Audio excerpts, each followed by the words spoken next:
Hello hello hello. Class 10th का model paper 2 करने जा रहे हैं हम संजीव टेस्ट। फुल एग्जाम के अकॉर्डिंग करेंगे। इस क्वेश्चन को, एक नंबर के क्वेश्चन को किस तरीके से करना है वो हम यहाँ पर बिल्कुल समझ।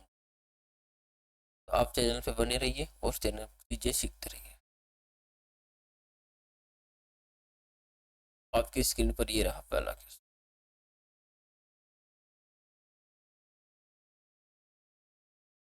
क्या कह रहा है? तो करेक्ट ऑप्शन चूज करना है पहला। Which of the following irrational number, कौन सा इरेशनल नंबर है? देखो, इरेशनल है, ये रेशनल है। किसी के ऊपर बार आ गया तो रेशनल होगा, रुक गया तो रेशनल होगा। तो नंबर रिपीट भी नहीं हो रहा और रुके भी नहीं, उसको हम क्या कहते हैं? इरेशनल। हमारा आंसर इसका क्या हो जाएगा? B option. ठीक है, अब बात करते हैं सेकंड क्वेश्चन की। If two rational number HCF और एलसीएम अगर दोनों इक्वल होंगे तो ध्यान रखना वो नंबर भी हमेशा क्या होंगे? इक्वल होंगे। इसका भी आंसर हो जाएगा ऑप्शन बी। देखो, ये हमसे पूछा कि पी वाई एक्स, इसके हमें क्या निकालें? Number of zeros. Number of zeros कैसे निकालते हैं? एक्स एक्सिस को कितनी बार वो लाइन कट कर रही है। एक्स एक्सिस को तो ये लाइन काट ही नहीं रही, किसको काट रही है? वाई को काट रही है। जब एक्स को नहीं काट रही तो नंबर क्या आ जाएंगे? जीरो। हमारा डी ऑप्शन क्या हो जाएगा? करेक्ट। बात करते हैं न, इसकी वैल्यू निकालनी है, के की वैल्यू निकालनी है और इसका सॉल्यूशन दे रखा है नो सॉल्यूशन। मैं आपको बताना चाहता हूँ तीन सॉल्यूशन होते हैं। A one upon A two not equal to B one upon B two. यह हो सकता है कि A one upon A two equal हो B one upon B two, आगे भी इक्वल हो C one upon C two. यह हो सकता है कि A one upon A two equal हो B one upon B two equal हो not equal to C one upon C to. अगर शुरू में ही कट जाता है तो उसका आंसर आएगा हमारे पास यूनिक सॉल्यूशन, इसको हम बोलते हैं इंटरसेक्टिंग लाइन। इसका ग्राफ बनता है। अगर तीनों बराबर है तो इसका सॉल्यूशन आएगा इनफाइनाइट सॉल्यूशन, इनफाइनाइट सॉल्यूशन। और इसका जो ग्राफ बनेगा ना, एक लाइन के ऊपर दूसरी लाइन आ जाएगी। देखो, शुरू में तो इक्वल है, बाद में नॉट इक्वल है। शुरू में साथ दे रहा है, बाद में नहीं दे रहा। इस टाइप को हम कहते हैं नो सॉल्यूशन। शुरू में रिश्ता है इनका, बाद में नहीं है, टूट गया किसी वजह से, तलाक हो गया, तो इनका नो सॉल्यूशन आएगा। अब एक चीज ध्यान देंगे हम, इनका सॉल्यूशन आ रहा है, इनको तो हम बोलते हैं कंसिस्टेंट। जिसका नो सॉल्यूशन, जिसका सॉल्यूशन ही नहीं आ रहा, जिसका रिजल्ट ही नहीं आ रहा, इसको हम बोलेंगे इनकंसिस्टेंट। ये थोड़ी बेसिक लेवल था जो हमें आना चाहिए। अब करते हैं क्वेश्चन। इसकी वैल्यू निकालने की और नो सॉल्यूशन, नो सॉल्यूशन यानी शुरू में इक्वल होगा। इस एक्स का पड़ोसी कितना है? 3। इस एक्स का पड़ोसी कितना है? 2k माइनस, तो इसको नीचे ले लो, 2k माइनस इक्वल, शुरू में इक्वल होगा। वाई का पड़ोसी देखो, एक्स के बगल में वाई होना चाहिए, तो वाई कहाँ जाएगा? इसके पास, तो किसका हो जाएगा? Minus Y. वाई के बगल में आएगा माइनस वन, इस वाई के बगल में कितना है?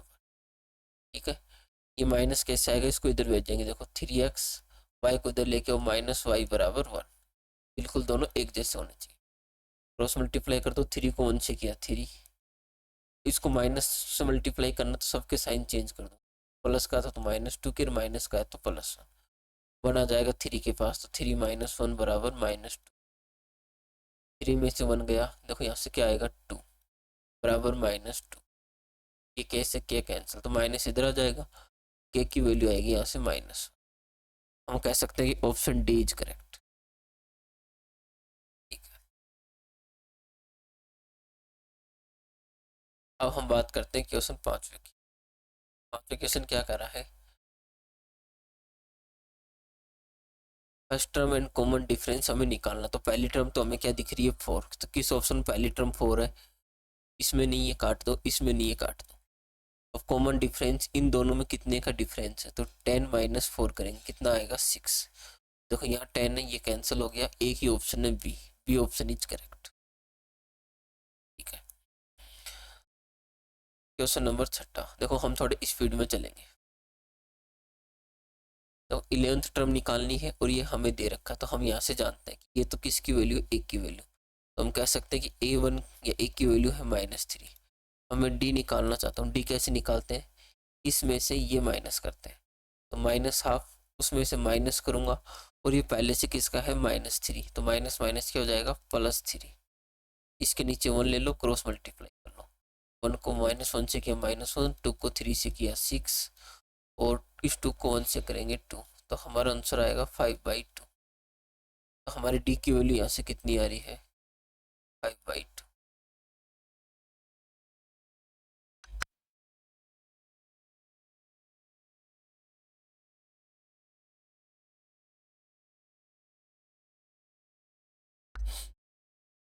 ठीक है, अब हम बात करते हैं n कितना दे रखा है 11। n की वैल्यू यहाँ पर है 11। ये चीज़ आई समझ? अगर ये चीज़ें समझ आई, दिख नहीं रहा, ये लो बस बस, अब सब दिखेगा। देखो, अब A11 निकालना है तो कैसे निकालेंगे? A11 A plus n-1d। यहाँ पर क्या होता है n, और जहाँ n वहाँ 11 रखेंगे तो A11। A की वैल्यू कितनी है -3 प्लस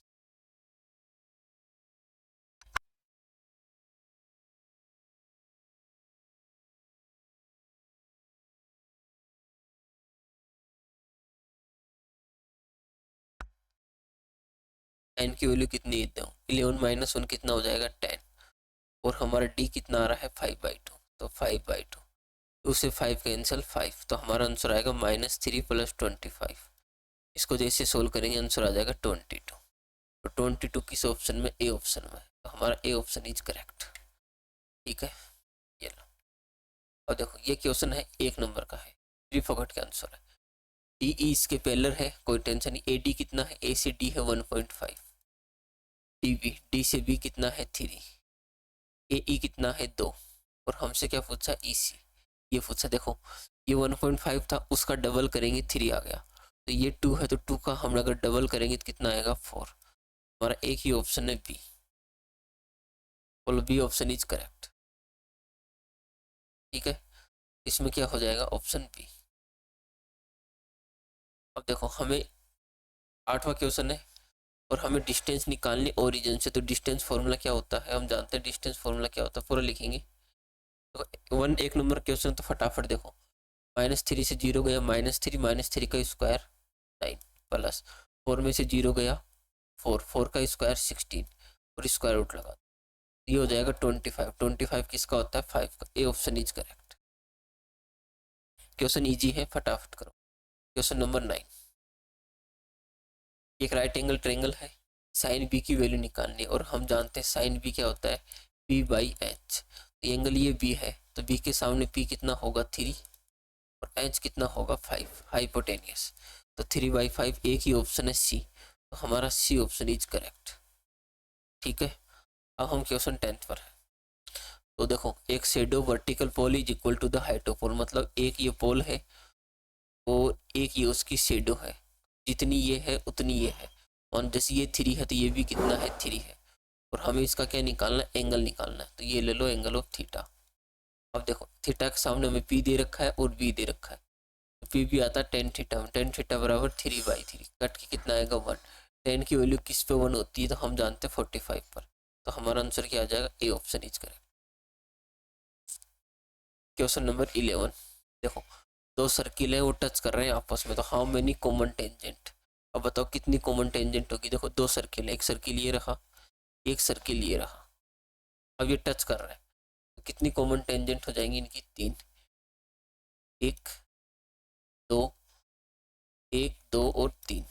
ठीक है, दो तीनों को टच करें, 1 2 और 3, इनको इनको ये हम नहीं लेंगे, कितना हो जाएगा 3। बात करते हैं क्वेश्चन नंबर 12। देखो एक सर्किल दे रखा है, तो सर्किल बना लेते हैं। क्वेश्चन 12 क्या कर रहा है? ये लो बस, क्वेश्चन 12 कह रहा है सर्किल है, ये सर्किल हो गया, length of tangent point P, एक पी से कोई टेंजेंट खींची, जैसे ये पॉइंट हमारा पी है, तो ये इस पी से हम एक टेंजेंट खींच रहे हैं, ये टेंजेंट खींच, यहाँ तक तो कोई समस्या नहीं। ठीक है, distance of the P from the centre is 25, ये सेंटर है, रेडियस ऑफ सर्किल, और हमें ये रेडियस निकालनी है आर। अब मुझे बताओ ये डिस्टेंस इसने 24 दे रखी है, सेंटर से डिस्टेंस पी की कितनी दे रखी है, 25 दे रखी है। ये पॉइंट ए ले लेता हूँ, ये पॉइंट ओ, पी से ए जाएंगे, रेडियस और टेंजेंट जहाँ मिलती है वहाँ एंगल बनता है 90 डिग्री का।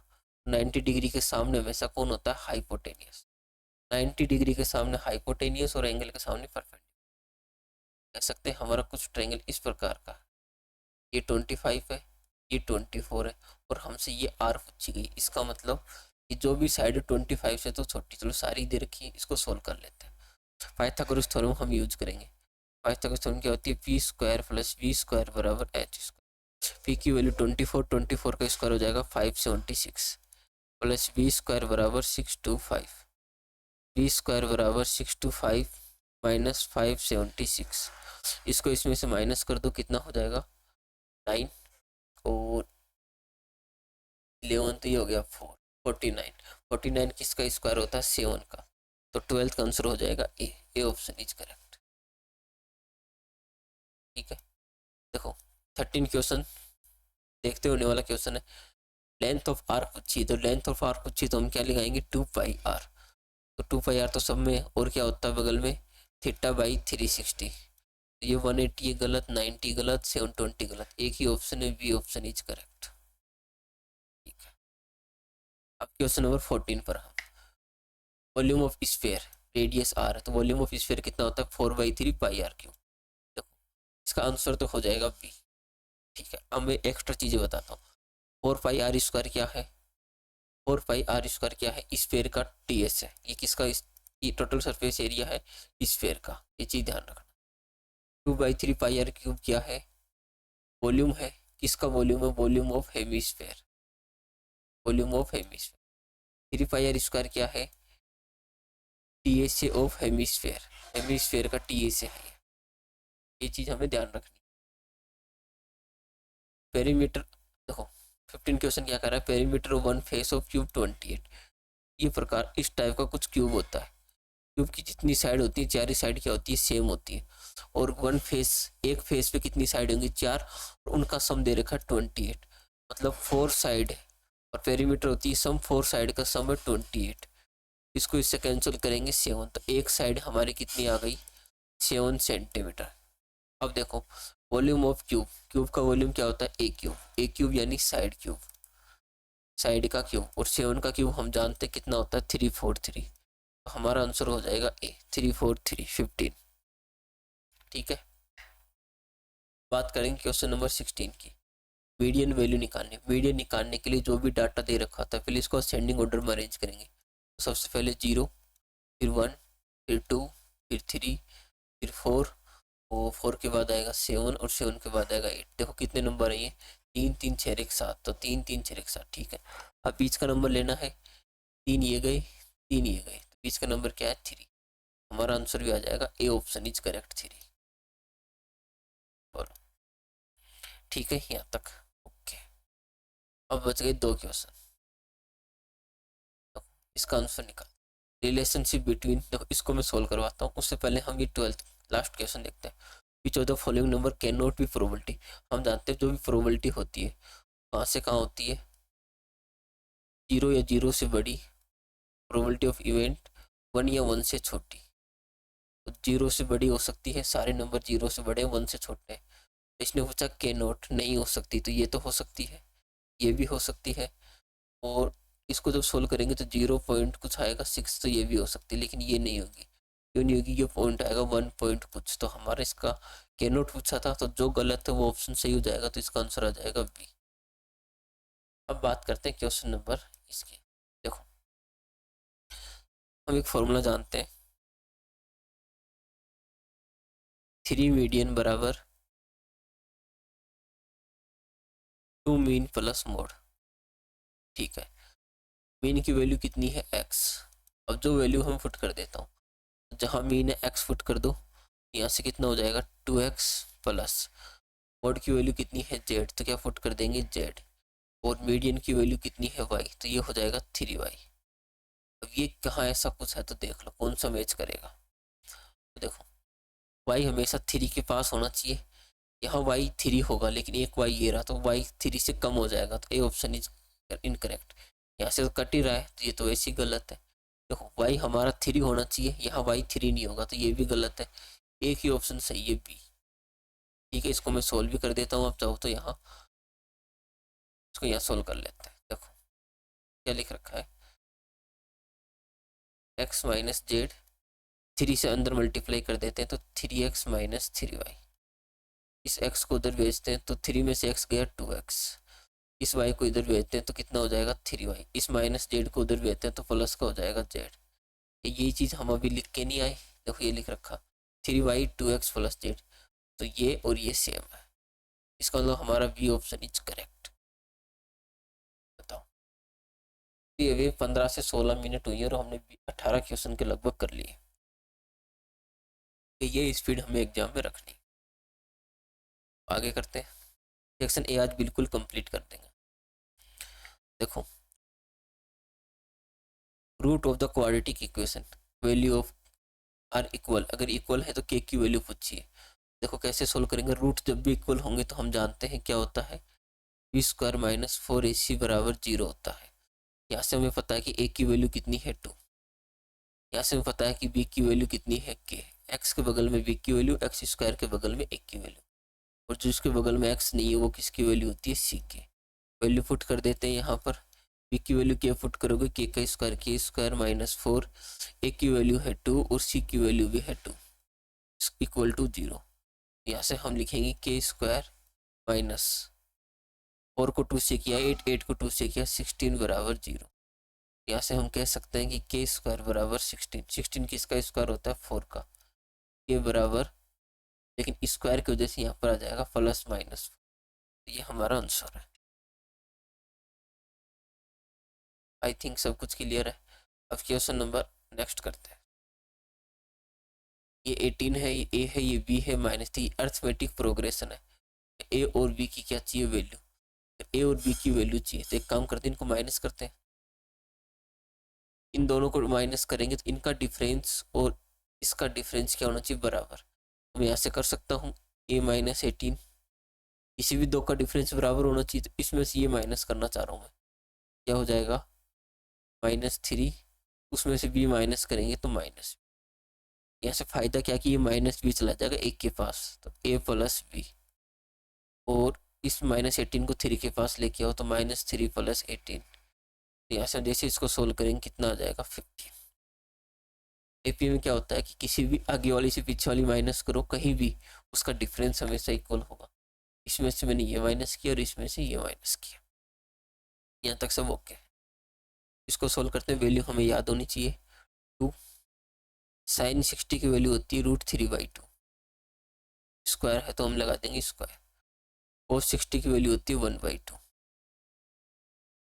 तो कोई कहेगा सर वैल्यू कैसे याद है, तो मैंने सोर्स ये वीडियो डाल रखी है जहाँ पर एक मेथड समझा रखा है कि वैल्यू कैसे निकालते हैं, और फिर में एक फॉर्मूला बता रखा है LRL44R। जो मेरे ऑफलाइन स्टूडेंट हैं उनको तो पता वैल्यू में कैसे याद करवाता हूँ। ठीक है, इसको सोल्व करते हैं, √3 का स्क्वायर 3, इस 2 का स्क्वायर 4, 1/2, 2 से 2 कैंसिल, तो क्या बच गया 3/4, इसका आंसर आ जाएगा 3/4। अब देखो ऑल सर्किल आर, जितने भी सर्किल होते हैं ना, देखो एक सर्किल छोटा है, एक बड़ा है, एक उससे बड़ा है, तो कॉन्ग्रुएंट तो ये होगा नहीं, तो क्या होगा सिमिलर। ठीक है, from external point tangent can be draw in circle, from an external point tangent can be draw a circle. तो एक पॉइंट है, एन का मतलब एक पॉइंट है, आर्टिकल पढ़ा है हमने, तो एक पॉइंट से कितनी टेंजेंट ड्रॉ कर सकते हैं हम, 2, कितनी ड्रॉ कर सकते हैं 2। देखिए एक सर्किल है, एक पॉइंट है, तो यहाँ से एक टेंजेंट ये आ सकती है, इस पॉइंट से ये आ सकती है, बाकी कोई भी टेंजेंट नहीं आएगी। बाकी जो भी आप ये लाइन खींचोगे ना, ये सारी टेंजेंट नहीं होंगी, क्या हो जाएंगी सीकेंट। टेंजेंट एक तो ये वाली है और एक ये वाली।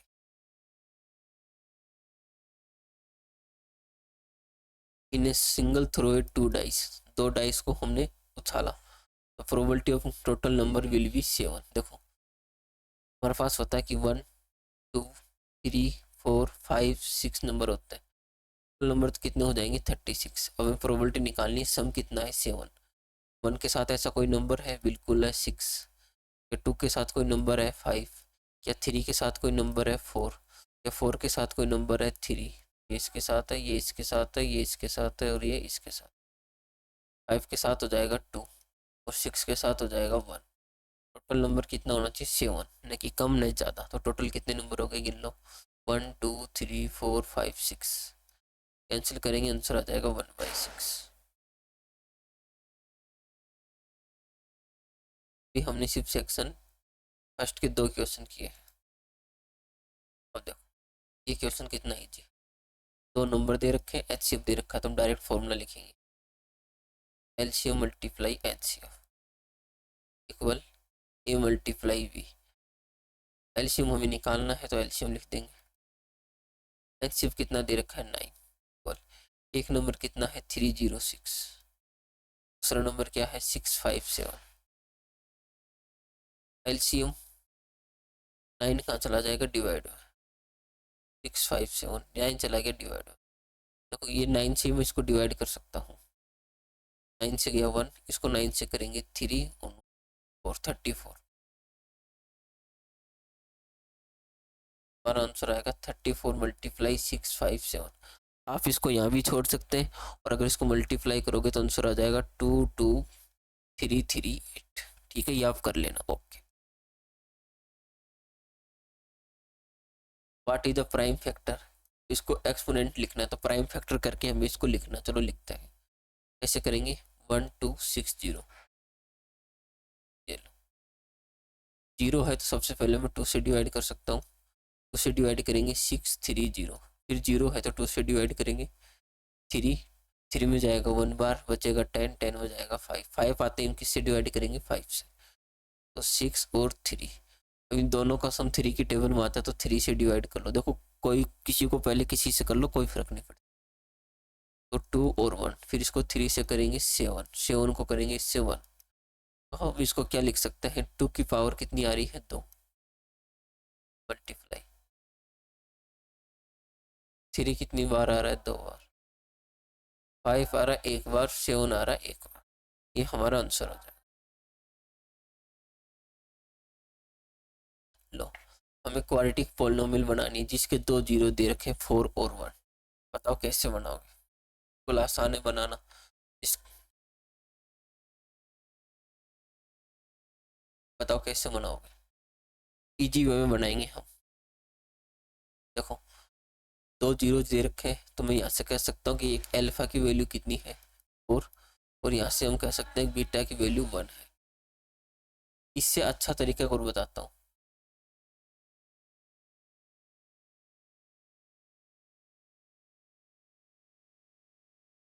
देखो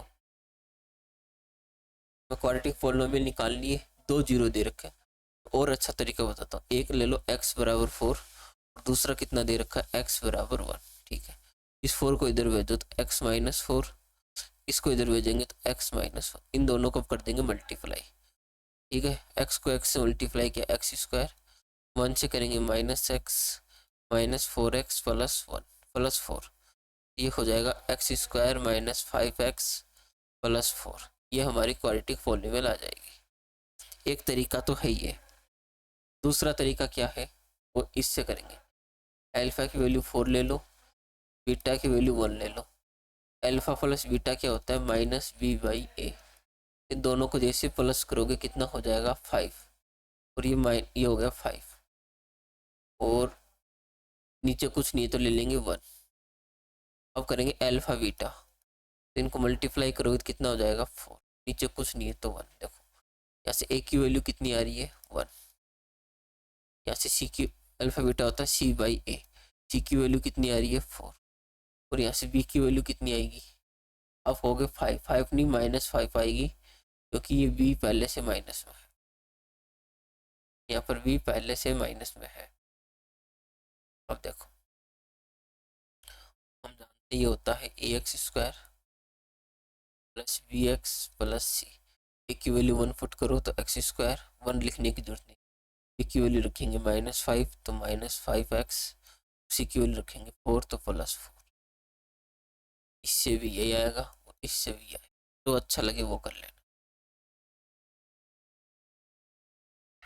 देखो राइट द नेचर, हमें इसका नेचर लिखना, दो इक्वेशन दे रखी, क्या क्या दे रखी है, 2x प्लस वाई माइनस 6 को उधर भेज देते तो इक्वल 6, और ये दे रखी है 4x माइनस 2y माइनस 4 को उधर भेजते तो हो जाएगा 4।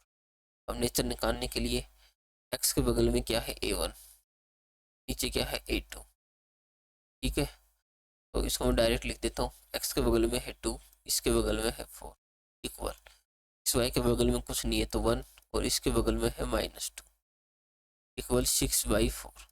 इसको कैंसिल करोगे 1/2 आ जाएगी, लेकिन एक चीज़ देखो आप यहाँ से, 1/2 इक्वल 1/-2 इक्वल 6/4। ये वैल्यू प्लस की है, ये वैल्यू माइनस की है, तो बराबर प्लस माइनस नहीं हो सकते, तो शुरू में कट गया, तो इसका सॉल्यूशन कैसा आएगा, यूनिक सॉल्यूशन, यूनिक सॉल्यूशन, ये चीज़ ध्यान रखना, ठीक है। हम क्या कह देंगे, यूनिक सॉल्यूशन। आगे हमें चेक ही नहीं करना, वैसे ये भी बराबर नहीं है। लो, तो पूछा कि विच टर्म का मतलब n की वैल्यू हमसे पूछी गई है, ये किसकी वैल्यू, एक की वैल्यू कितनी है 3, डी निकालते हैं, डी कैसे निकालोगे, 7 - 3 कितना आ गया 4, और हमसे पूछा कि कौन सी टर्म 499 होगी, एन की वैल्यू दे रखी है 499। बोलो क्वेश्चन इतना समझ आया नहीं आया, आया, क्वेश्चन करते हैं।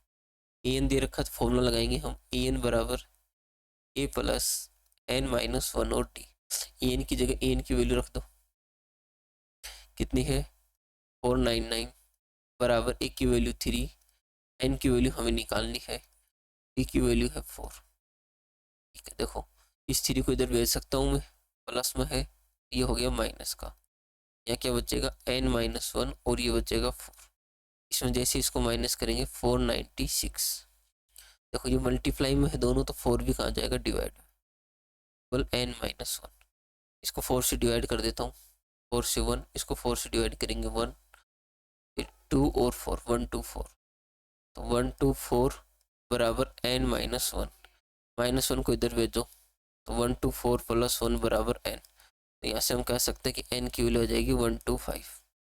बोलो सही है या गलत, आया समझ। तो हमें वैल्यू निकालनी है x की, मिड पॉइंट क्यों, इसका मिड पॉइंट है, देखो सबसे पहले एक लाइन खींच लिया करो, ये पॉइंट P है, ये पॉइंट R है, और मिड पॉइंट है Q, ये पॉइंट हमारा Q है, ठीक है। अब मैं पॉइंट लिख रहा हूँ, P का पॉइंट कितना है 5, -4, R का पॉइंट कितना है x, 6, और Q का पॉइंट कितना है 0, 1, ठीक है। और हमें किसकी वैल्यू निकालनी है, x की, हम निकालते हैं, मिड पॉइंट है तो रेशियो क्या हो जाएगा 1:1। अब देखो x की वैल्यू निकाल रही, इस 5 को किससे मल्टीप्लाई करेंगे, इस 1 से, तो 5, इस x को 1 से करेंगे तो x, और इन दोनों का सम कितना है 2, ठीक है। ध्यान रखो ये x है ना, ये वाला x है, तो इसकी वैल्यू 0 है, नहीं कि इसकी वैल्यू 0 है, तो 0 बराबर 5 प्लस x/2, 2 को 0 से मल्टीप्लाई करेंगे, हमारा आंसर आएगा 0, 5 प्लस x, 5 को 0 के पास भेज दो तो हो जाएगा -5 बराबर x, तो x की वैल्यू कितनी आ गई -5। बोलो आया समझ। फॉर्मूला क्या होता है, फॉर्मूले एक एक नंबर वाले में फॉर्मूला लिखने की जरूरत नहीं है, ये पॉइंट आएगा यहाँ पर, ये पॉइंट आएगा यहाँ पर, इसको हम मल्टीप्लाई करेंगे इससे, इसको मल्टीप्लाई करेंगे इससे, और इन दोनों को सम करके लिख देंगे।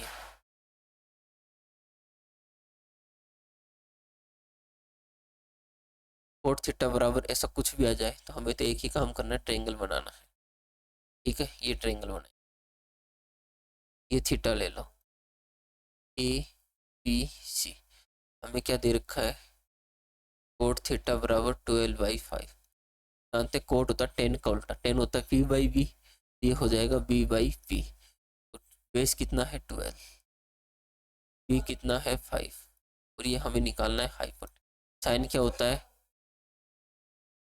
P/H, तो P तो हमें दे रखा है, H निकालना है, तो पाइथागोरस थ्योरम लगा दे, कैसे, P² B² बराबर H², P की वैल्यू है 5, 5 का स्क्वायर 25, 12 का स्क्वायर 144 इक्वल H², इनको सम करोगे हो जाएगा 169। एच स्क्वायर, ये किसका स्क्वायर है, एच की वैल्यू आ जाएगी यहाँ से 13, ये वैल्यू आ गई हमारी 13। तो हम लिख देंगे साइन थीटा बराबर पी की वैल्यू 5, एच की वैल्यू 13। बोलो आया क्लियर, इजी है नहीं है, ठीक है। लो देखो एक पॉइंट भी टेंजेंट 2 है, तो मैं एक सर्किल बना देता हूँ। सर्किल ही, इसको सर्किल ही समझो। एक पॉइंट ये है ए, ये गया बी, एक पॉइंट ये है जो गया सी, ठीक है। सेंटर ओ, ये सेंटर ओ है। बी ओ सी, बी ओ सी, ये एंगल हमें दे रखा है 140, ये एंगल हमें पता है 90 होता है, ये एंगल हमें पता है 90 होता है, और हमें निकालना है B A C, B A सी ये वाला एंगल हमसे। ध्यान रखना अगर इन दोनों का सम बी और सी पे 90 बन रहा था, इसका और इसका सम हमेशा 180 होता है। हम इसको लिख सकते हैं, कैसे लिखेंगे, angle B A C plus angle B O C बराबर 180। तो बी ए सी की तो वैल्यू निकालनी है, इसकी तो ये रहने दो। बी ओ सी दे रखा है 140 बराबर 180, एंगल बी ए सी बराबर 180 माइनस 140, तो ये हमारा आ गया 40 डिग्री। एंगल बी ए सी बराबर 40 डिग्री, ठीक है।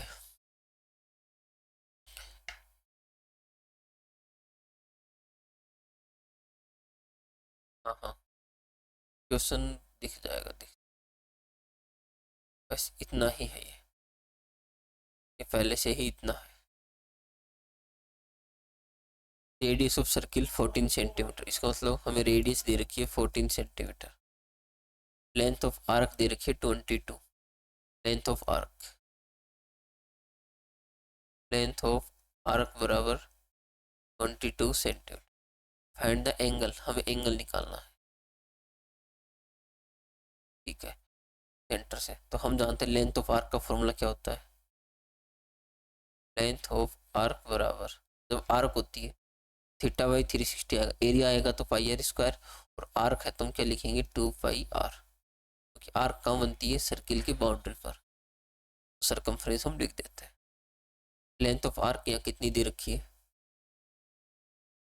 22, ठीक है। थीटा की जगह थीटा, ये 360 है, ये 360 मल्टीप्लाई, देखो 2 की जगह 2, पाई की वैल्यू 22/7, आर की वैल्यू कितनी है 14, तो यहाँ लिखेंगे हम 14। अब मैं कैंसिल करता हूँ 7 से 1, 14 का 2, ठीक है। देखो और कुछ कैंसिल हो रहा है, इस 20 से 22 कैंसिल 1, इसको मैं यहाँ लिखने की कोशिश करता हूँ, 360 चला जाएगा ऊपर, 2 आ जाएगा नीचे, ये 2 भी आ जाएगा नीचे, इक्वल बचेगा थीटा। 2 से इसको कैंसिल करेंगे 180, 2 से इसको कैंसिल करेंगे 90, हमारा यहाँ से थीटा की वैल्यू आ जाएगी 90 डिग्री। बोलो ठीक है।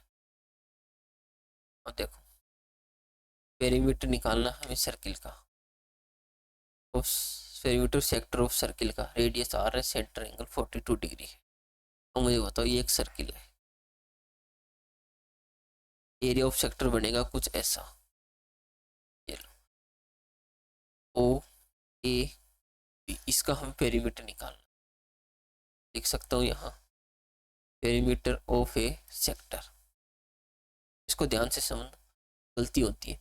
तो ए से पहले ओ जाता हूँ, ए से कहाँ गया ओ प्लस, अब ओ से जाऊँगा बी प्लस, जहाँ से स्टार्ट किया था वहीं जाएंगे, तो यहाँ गए, यहाँ गए, अब यहाँ, तो बी से कहाँ जाएंगे ए पर, ठीक है। अब हमें पता है ओ से ए तो क्या है रेडियस, तो रेडियस कितनी है 18, ये 18, ये भी 18, ये 18 गए, ये 18 गए। लेकिन अब हमें पता है कि ये हमें क्या होती है, लेंथ ऑफ आर्क होती है, ये क्या है लेंथ ऑफ आर्क। और लेंथ ऑफ आर्क हम किस फॉर्मूले से निकालते हैं, हम जानते हैं क्या होता है formula, theta by 360 multiply 2 pi R. अब इसको सोल्व करते हैं, 18 और 18 हो गए 36 प्लस थीटा की वैल्यू दे रखी है 42, रखो 42, 360 मल्टीप्लाई 2 मल्टीप्लाई 22/7, और रेडियस कितनी दे रखी है 18, 18। अब इसको हम कैंसिल आउट करेंगे। 7 से ये गया 6 बार, ठीक है। मैं एक काम करता हूँ, 6 से इसको कैंसिल करता हूँ 60 बार, 6 को इससे कैंसिल करेंगे 3 बार, 3 से 60 चला जाएगा 20 बार, फिर 2 से 2 1 बार, 20 चला जाएगा 10 बार, ठीक है। यहाँ से हमारा क्या आ जाएगा, 36 प्लस क्या बचा ऊपर 22 और नीचे बचा 10। इसको जैसे हम सोल्व करेंगे आ जाएगा 36 प्लस 2.2, तो जिसको मैं क्या लिख सकता हूँ,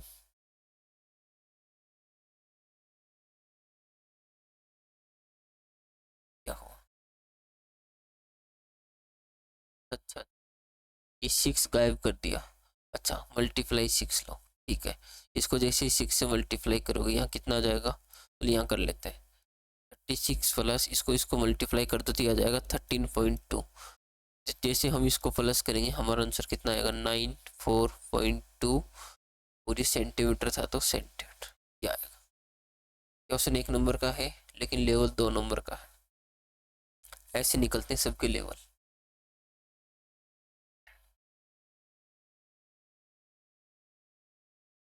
ये लो 11 क्वेश्चन, आज का second last question, arithmetic mean निकालना है। मीन क्या होता है, सब नंबर का हम सम लिखेंगे। देखो अर्थमेटिक मीन क्या होता है,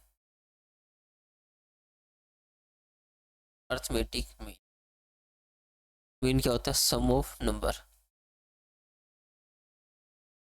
सम ऑफ, ये नंबर लिख दो और नीचे लिखेंगे टोटल नंबर, टोटल पूरा लिखना आप एग्जाम में, ठीक है। सम ऑफ नंबर, जो जो नंबर है सबका सम लिखो।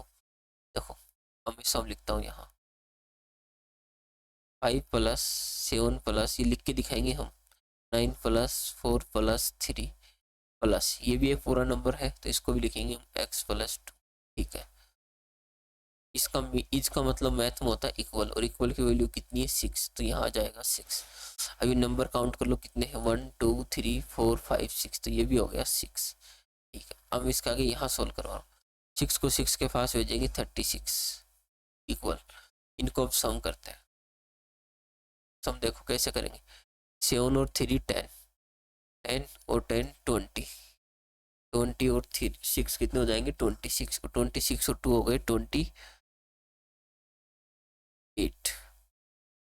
और 30 हो गए 12, 12 और 8 20 और 21, 21 और 25, 25 और 3 28 और 2 30, हाँ सही है 30, और ये x पहले से है तो x, इस 2 को भी तो ऐड करेंगे, ये होगा। अब ये चला जाएगा 36 के पास, तो 36 माइनस 30 बराबर x, यहाँ से 6 बराबर x, x की वैल्यू कितनी आ गई 6। ये है आज का लास्ट क्वेश्चन, निकालना है मीडियन। मीडियन निकालने के लिए हमें क्या चाहिए CF, मैं इसी के नीचे CF निकाल देता हूँ। CF कैसे निकालते हैं, F का ऐसा कैसा नंबर लिखो, अभी 6 इसमें प्लस करो लिखते जाओ 13, 3 में 5 प्लस करेंगे कितना हो जाएगा 18, 18 में 6 प्लस करेंगे कितना हो जाएगा 24, ठीक है। अब जो 24 आया है ना ये हमारी होती है n, ऐसा n की वैल्यू आ रही है 24, लास्ट वैल्यू हमेशा n होता है, ये चीज ध्यान रखना, ठीक है। n आ गया 24, तो n बाई 2 कितना होगा 12, n बाई 2 कितना हो गया 12, ठीक है। अब देखो CF कैसे बता रखा है, 12 किससे ज्यादा है CF में, 12 किससे ज्यादा है CF में,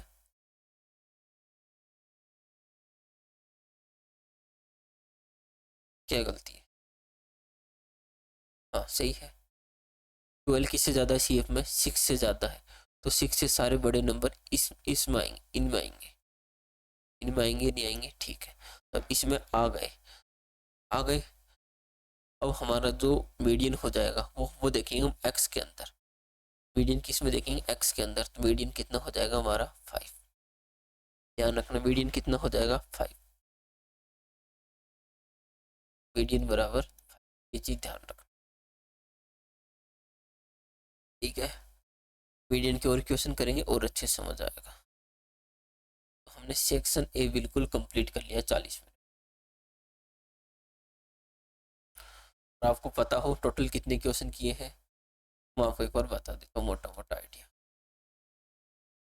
टोटल कितने क्वेश्चन किए अभी हमने,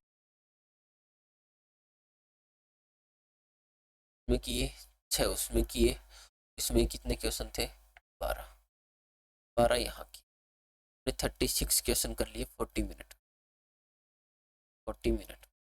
ठीक है, अब टाइम नहीं लगेगा हमें एग्जाम में। टोटल कितना टाइम मिलेगा 3 घंटे का, मतलब बात करें तो 180 मिनट, 180 में से 40 मिनट हटा दो, 140 मिनट में अब हमें बचे हुए क्वेश्चन करने जो बिल्कुल इजी तरीके से हम कर लें। या मैं जो भी क्वेश्चन सोल्व करवाने जाऊंगा वो सारे एग्जाम के अकॉर्डिंग करेंगे। Okay bye.